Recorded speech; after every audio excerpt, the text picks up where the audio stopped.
अरे सुरेश काका, आज वो काली अमावस्या की रात फिर से आ गई। वो भूतिया बारात आज फिर से हमारे गांव में आएगी। हाँ बेटा, ये अशुभ रात आज फिर से लौट आई है। अब पता नहीं किसकी बेटी या किसकी बहन इस गांव से आज हमेशा के लिए विदा हो जाएगी। आज वही काली अमावस्या की रात फिर से लौट आई थी। गांव भर में एक अजीब सी सनसनी फैली हुई थी। लोग डरे सहमे आपस में बातें कर रहे थे। पूरे गांव में आज एक अलग ही सन्नाटा पसरा हुआ था। चारों ओर भय का वातावरण था जो हर अमावस्या को आमतौर पर गांव में रहता है, लेकिन इस बार गांव के मंदिरों में विशेष पूजा का आयोजन किया गया था। गांव वाले मंदिरों में जाकर भगवान से प्रार्थना कर रहे थे कि इस बार उनके घर की बेटी न बचे। सुरेश काका, आज फिर से ठीक रात 9 बजे वो भूतिया बारात हमारे गांव में आने वाली है। मगर मुझे ये समझ नहीं आता कि कब तक ये बारात हमारे गांव से ऐसे ही कुंवारी लड़कियों को ले जाती रहेगी। क्या कोई भी इसे रोक नहीं सकता? मंगल बड़े ही गुस्से के साथ ये बात सुरेश काका से कहता है। बेटा, गांव वालों ने बहुत कोशिशें की थी उस भूतिया बारात को रोकने की, लेकिन क्या हुआ था जब उस भूतिया बारात को रोकने के लिए गांव वाले गए थे? कृपया बताइए। उस रात जब गांव के 12 से 15 आदमी उस भूतिया बारात को रोकने गए थे, उनमें मेरे पिताजी भी थे। लेकिन उस रात के बाद मैंने अपने पिता और उन सभी गांव वालों को आज तक कभी नहीं देखा। गांव के लोग इस घटना से इतने डर गए कि उस दिन के बाद कभी किसी ने उस भूतिया बारात के सामने जाने की हिम्मत नहीं की, क्योंकि हम सब समझ गए थे कि अगर हम उस बारात के सामने गए तो जीवित वापस नहीं लौटेंगे। लेकिन काका, वो भूतिया बारात तो सिर्फ कुंवारी लड़कियों को ले जाती है। फिर उस दिन गांव वाले क्यों गायब हो गए? क्योंकि बेटा, गांव वालों ने उनके सामने जाने की हिम्मत की थी, और जो भी अमावस्या की रात घर के बाहर रहता है, अगर उन बारातियों की नजर उस पर पड़ जाए तो वे उसे भी साथ ले जाते हैं। इसीलिए वे उन गांव वालों को भी ले गए। लेकिन काका, क्या आपने कभी इस भूतिया बारात को देखा है? नहीं बेटा, मैंने आज तक उस भूतिया बारात को नहीं देखा। कभी हिम्मत ही नहीं हुई देखने की। तुम सबकी बातें हो गईं, तो अब हम सबको तुरंत अपने अपने घर जाना चाहिए। रात हो गई है, 8 बज गए हैं। बुजुर्ग की बात सुनकर सभी लोग अपने अपने घरों की ओर जाने लगे।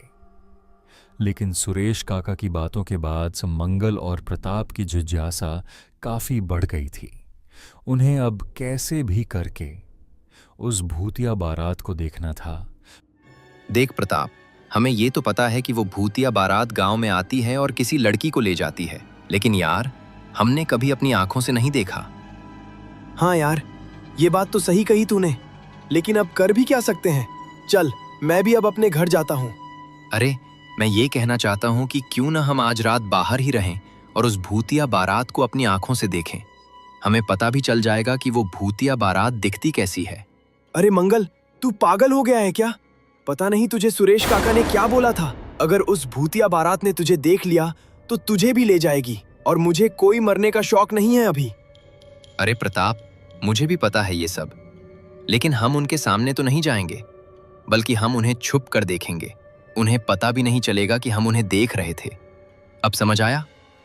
लेकिन यार, कहीं उस भूतिया बारात ने हमें देख लिया तो? नहीं भाई, मत कर ये सब। और तूने सुना नहीं था सुरेश काका ने क्या बोला था? भूल कर भी घर के बाहर नहीं रहना। अरे प्रताप, चलना यार, इतना भी क्या डरना। हम कहीं छिपकर उस बारात को देखेंगे, वो हमें देख ही नहीं पाएगी। तू बस चुपचाप मेरे साथ चल। प्रताप भी मंगल की बातों में आ जाता है और दोनों निकल पड़ते हैं उस भूतिया बारात को देखने। वे दोनों एक पेड़ के पीछे जाकर छिप जाते हैं और उस भूतिया बारात के आने का इंतजार करने लगते हैं। राजू की बहन प्रिया कई सालों बाद गांव आई थी।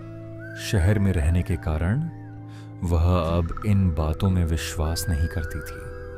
क्या भैया, आप सभी गांव वाले अब भी उस भूतिया बारात के किस्सों को मानते हो? अब मैं बड़ी हो गई हूँ भैया, अब मैं इन भूतिया बातों पर यकीन नहीं करती, और आप भी इस अंधविश्वास से बाहर निकलो। अरे छोटी, ये कोई अंधविश्वास नहीं है।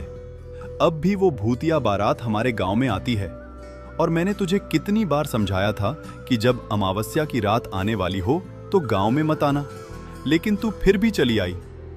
अरे भैया, क्यों इतना डर रहे हो? कुछ नहीं होगा आज रात, आप सब आराम से सो जाओ।